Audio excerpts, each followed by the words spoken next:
नमस्कार दोस्तों, साल 2021 में पहला चंद्र ग्रहण मई महीने में लगने जा रहा है। जी हाँ दोस्तों, ये चंद्र ग्रहण 26 मई को लगेगा। 26 मई 2021 को। दोस्तों, इस चंद्र ग्रहण की खास बात यह है कि इसी दिन वैशाख पूर्णिमा भी पड़ रही है। जब चंद्र ग्रहण आने वाला है वो दिन वैशाख पूर्णिमा का रहेगा।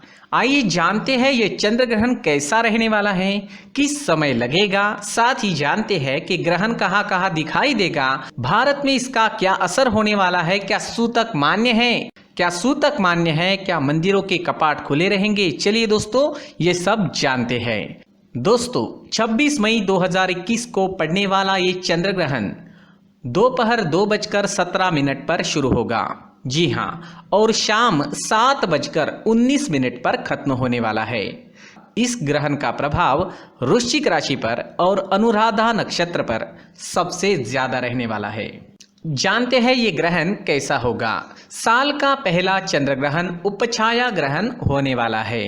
उपछाया होने की वजह से इस ग्रहण के धार्मिक प्रभाव नहीं माने जाएंगे। दोस्तों, जानते हैं ये ग्रहण कहाँ कहाँ दिखाई देने वाला है। 26 मई को लगने वाला चंद्र ग्रहण अमेरिका, उत्तरी यूरोप, पूर्वी एशिया, ऑस्ट्रेलिया और प्रशांत महासागर के कुछ क्षेत्रों में पूर्ण रूप से दिखाई देगा, जबकि भारत में ये उपछाया की तरह दिखाई देने वाला है। दोस्तों, सूतक काल का समय क्या होने वाला है। दोस्तों, जानते हैं क्या सूतक रहेगा, अगर रहेगा तो क्या समय होगा। ये चंद्र ग्रहण उपछाया चंद्र ग्रहण है। उपछाया ग्रहण में किसी भी तरह के धार्मिक कार्यों पर पाबंदी नहीं होती है, इसलिए इस दिन सूतक काल नहीं माना जाएगा। जी हाँ, सूतक काल नहीं माना जाएगा। ग्रहण काल के दौरान भी मंदिर के कपाट बंद नहीं रहेंगे, मंदिर के कपाट खुले ही रहेंगे। लेकिन हो सकता है दोस्तों, लॉकडाउन की वजह से मंदिर के कपाट बंद रहे, तो उसका मतलब ये नहीं है कि चंद्र ग्रहण की वजह से वो कपाट बंद है। इस दिन किसी भी तरह के शुभ कार्यों पर रोक नहीं रहेगी, क्योंकि ये उपछाया ग्रहण है। दोस्तों, क्या होता है उपछाया ग्रहण। चंद्र ग्रहण के शुरू होने से पहले चंद्रमा धरती की उपछाया में प्रवेश करता है। जब चंद्रमा पृथ्वी की वास्तविक छाया में प्रवेश किए बिना ही बाहर निकल आता है तो उसे उपछाया ग्रहण कहते हैं। जब चंद्रमा धरती की वास्तविक छाया में प्रवेश करता है तब पूर्ण चंद्र ग्रहण लगता है। उपछाया ग्रहण को वास्तविक चंद्र ग्रहण नहीं माना जाता है। दोस्तों, 2021 कुल 2 चंद्र ग्रहण लगने वाले हैं। साल का पहला चंद्र ग्रहण तो 26 मई 2021 को आने ही वाला है और अंतिम चंद्र ग्रहण रहेगा वो 19 नवंबर 2021 को लगेगा। जी हाँ, 19 नवंबर 2021 को 19 नवंबर को लगने वाला चंद्र ग्रहण आंशिक ग्रहण रहने वाला है। दोस्तों, चंद्र ग्रहण के दौरान नए काम करने पर मनाही होती है। इसके अलावा ग्रहण के दौरान घर के अंदर रहने की सलाह दी जाती है। हालांकि 26 मई का ग्रहण उपछाया ग्रहण है, इसलिए किसी भी तरह के कार्यों पर रोक टोक नहीं रहेगी। चलिए दोस्तों, अब जानते हैं 12 राशियों के लिए 12 राशियों पर इस ग्रहण का क्या असर होने वाला है। हिंदू पंचांग के अनुसार इस बार ये चंद्र ग्रहण वैशाख पूर्णिमा के दिन लगने जा रहा है। दोस्तों, ये चंद्र ग्रहण तो दिखाई भारत में भी देगा, लेकिन यहाँ ये केवल उपछाया ग्रहण की तरह दृश्य होगा। ऐसे में जानकारों के अनुसार भारत में इस लूनार इक्लिप्स का यानी इस चंद्र ग्रहण का धार्मिक प्रभाव और सूतक मान्य नहीं होगा। दोस्तों, वही जानकारों के अनुसार चंद्र ग्रहण का वैज्ञानिक महत्व होने के साथ ही धार्मिक और ज्योतिष महत्व भी होता है। ज्योतिष मान्यताओं के अनुसार चंद्र ग्रहण का प्रभाव सभी लोगों पर पड़ता ही है। यह चंद्र ग्रहण 26 मई 2021 बुधवार को दोपहर 2:17 पर शुरू होगा और शाम 7:19 तक रहने वाला है। ज्योतिष के जानकारों की माने तो साल 2021 का ये पहला चंद्र ग्रहण वृश्चिक राशि में लगने जा रहा है। जी हाँ दोस्तों, ये चंद्र ग्रहण वृश्चिक राशि में रहेगा, इसलिए भले ही इसका सबसे अधिक प्रभाव वृश्चिक राशि पर देखने को मिलेगा, लेकिन चंद्र ग्रहण का प्रभाव सभी राशियों पर पड़ने वाला है। ज्योतिष शास्त्र में चंद्रमा को मन का कारक माना जाता है। ऐसे में माना जा रहा है कि वृश्चिक राशि के साथ इसका प्रभाव वृषभ राशि और कर्क राशि पर अधिक देखा जा सकता है, जिसके कारण इन राशियों के जातकों को लॉर्ड शिव की, भगवान शिव की पूजा करनी चाहिए और क्रोध, तनाव और वाणी दोष आदि से बचना चाहिए। दोस्तों चलिए अब जानते हैं सभी 12 राशियों पर साल 2021 के पहले चंद्र ग्रहण का प्रभाव कैसा रहने वाला है। मेष राशि। दोस्तों यह ग्रहण मेष राशि के अष्टम भाव में रहेगा। ऐसे में इस समय मानसिक तनाव हावी रहने की संभावना अधिक रहेगी। इस समय अपनी मां की सेहत का खास ख्याल आपको रखना होगा। व्यर्थ के वाद विवाद से बचना होगा। इसके अलावा इस दौरान किसी बड़े परिवर्तन से भी बचना होगा। साथ ही इस वक्त आपको अचानक धन लाभ होने की संभावना रहेगी। वृषभ राशि। दोस्तों यह ग्रहण वृषभ राशि के सप्तम भाव में लगने वाला है, जिसके चलते स्त्री को कष्ट रहने की संभावना रहेगी। गृहस्थ जीवन में परेशानी रह सकती है। इस समय मान सम्मान में कमी आने की भी संभावना है। जीवन साथी की सेहत का खास ख्याल तो इस समय में रखना ही होगा। साथ ही वैवाहिक जीवन में कटुता से भी बचना होगा। दोस्तों बात करते हैं मिथुन राशि की। यह ग्रहण आपकी राशि के यानी मिथुन राशि के छठे भाव में रहने वाला है, जो आपके लिए ग्रहण लाभकारी होगा। जी हाँ, यह ग्रहण मिथुन राशि के लिए लाभकारी रहेगा। ऐसे में धन लाभ की संभावना भी है, वही कार्यों में सफलता भी मिल सकती है। लेकिन आप लोगों को भी व्यर्थ के वाद विवाद से बचना होगा। चलिए दोस्तों जानते हैं कर्क राशि वालों के लिए यह ग्रहण कैसा रहने वाला है। दोस्तों यह ग्रहण कर्क राशि के पंचम भाव में लगने वाला है, जिसके चलते मानसिक तनाव, पेट संबंधी रोग रह सकते हैं। इस दौरान संतान का भी विशेष ख्याल रखना होगा। मानहानि की शंका के बीच कार्य व्यवसाय में लाभ की भी संभावना रहेगी। जी हाँ, मानहानि की भी संभावना है और आपको आपके व्यवसाय में लाभ होने की भी संभावना रहेगी। चलिए दोस्तों जानते हैं सिंह राशि के लिए ये साल 2021 का पहला चंद्र ग्रहण किस तरह के परिणाम ला रहा है। दोस्तों ये ग्रहण आपकी राशि में, सिंह राशि में चतुर्थ भाव में रहेगा, जिसके कारण कार्य व्यवसाय में बड़ी सफलता की संभावना है। लेकिन इस समय में घरेलू परेशानी भी रह सकती है। इस दौरान आपकी मां की सेहत का आपको खास ख्याल रखना होगा। कार्य सिद्धि के बीच इस समय किसी भी कार्य में परिवर्तन से बचना होगा। चलिए जानते हैं कन्या राशि के लिए यह ग्रहण कैसा रहेगा। यह ग्रहण कन्या राशि की तृतीय भाव में लगेगा। यह समय आपके लिए बहुत अच्छा रहेगा। साथ ही भाग्य व धन धान्य में वृद्धि होगी। लाभ के बीच नौकरी में भी तरक्की की संभावना है। तो दोस्तों कन्या राशि वालों के लिए यह ग्रहण बहुत अच्छा रहने वाला है। चलिए जानते हैं तुला राशि वालों के लिए यह ग्रहण कैसा रहेगा। यह ग्रहण आपकी राशि के द्वितीय भाव में रहेगा, जिसके चलते इस समय धन हानि के संकेत मिल रहे हैं।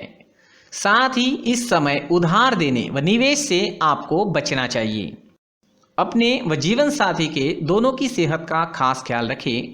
शारीरिक कष्ट व चिंता रहने की भी संभावना है। चलिए दोस्तों अब जानते हैं वृश्चिक राशि वालों के लिए यह ग्रहण कैसा रहने वाला है। दोस्तों ये ग्रहण आपकी राशि के प्रथम यानी लग्न भाव में लगेगा, जिसके कारण आप पर इसका विशेष प्रभाव पड़ेगा। इस दौरान वृश्चिक राशि वालों को कुछ विशेष बातों का ध्यान रखना होगा। इस समय में सेहत का ख्याल रखने की बहुत ज़्यादा ज़रूरत रहेगी। साथ ही मानसिक तनाव से भी बचना होगा। शारीरिक कष्ट व चिंता इस समय आपको घेर सकती है। इस दौरान घरेलू झंझटों से बाहर आने के अलावा वाद विवादों से भी आपको बचना होगा। जीवन साथी से मतभेद से भी दूर रहे।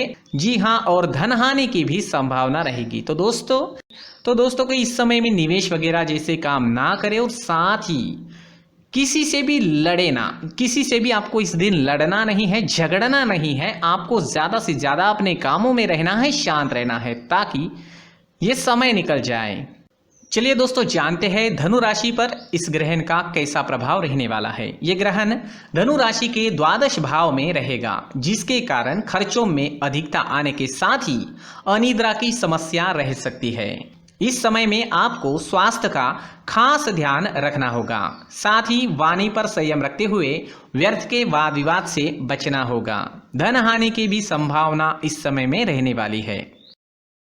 चलिए दोस्तों जानते हैं मकर राशि वालों के लिए ये ग्रहण कैसा रहने वाला है। ये ग्रहण मकर राशि के एकादश भाव में रहेगा। ये समय आपके लिए अत्यंत लाभदायक है।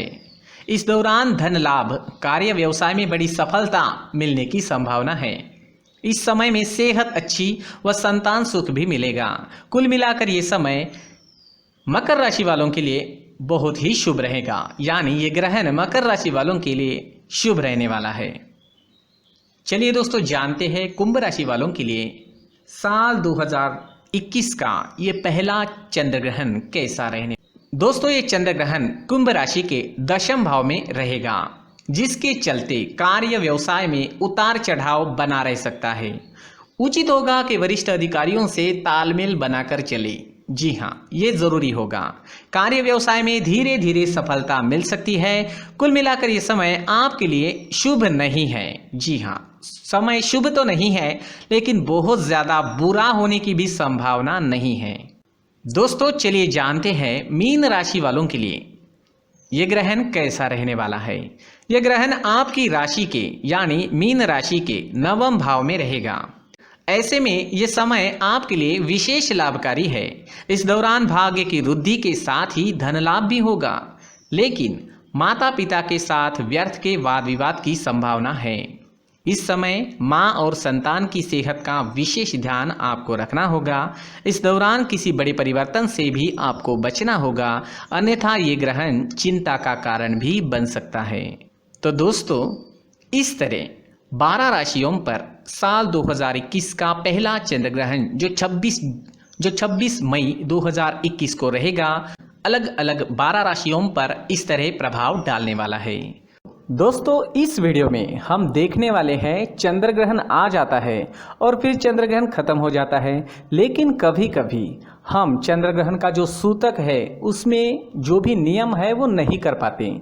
जो भी चंद्र ग्रहण के सूतक के नियम है वो हम अच्छे से फॉलो नहीं कर पाते। इसके पीछे कुछ भी कारण हो सकता है। साथ ही दोस्तों अगर हम नियम भी फॉलो करते हैं, सब कुछ अच्छे तरीके से करते हैं, तो भी चंद्र ग्रहण काफ़ी सारी निगेटिव एनर्जीज हमारे घर में भर देता है और काफ़ी सारी निगेटिव एनर्जी चंद्र ग्रहण के वक्त फैल जाती है। तो उस निगेटिव एनर्जी को निकालना हमारे लिए काफ़ी ज़रूरी होता है। हम चंद्र ग्रहण से जुड़ी निगेटिव एनर्जीज के चपेटे में ना आने के लिए काफ़ी कुछ करते हैं। तो चंद्र ग्रहण समाप्त होने के बाद सबसे महत्वपूर्ण समय होता है, जिस वक्त हमें कुछ चीज़ें करना बहुत ही इंपॉर्टेंट होता है। और वो चीज़ें क्या है, हमें चंद्र ग्रहण समाप्त होने के बाद क्या करना चाहिए, दूसरे दिन क्या करना चाहिए, ये सारी चीज़ें हम इस वीडियो में देखने वाले हैं। दोस्तों एकदम सिंपल सी चीज़ें हैं, कोई भी ऐसी चीज़ मैं नहीं बताऊंगा जो कि हम फॉलो नहीं कर सकते। एकदम सिंपल सादी सारी चीज़ें हैं जो हम आराम से फॉलो कर सकते हैं। जो चीज़ें मैं करूंगा वही मैं आपको बताने वाला हूँ। तो चलिए दोस्तों शुरू करते हैं, लेकिन पूरी वीडियो ज़रूर देखें। दोस्तों ऐसा कहा जाता है कि ग्रहण के समय जो वस्त्र हम पहनते हैं उसे दोबारा नहीं पहनना चाहिए, लेकिन ये सारे लोगों के लिए पॉसिबल नहीं होता है।